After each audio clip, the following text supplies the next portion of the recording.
Hey food lovers!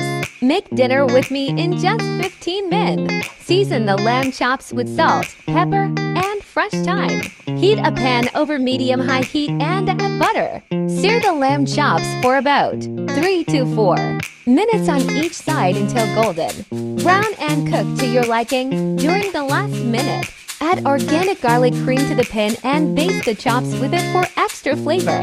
Remove from heat and let them rest for a few minutes before serving. Quick potato salad. Boil small potatoes or microwave pre-cooked ones for 7 to 10 minutes until tender.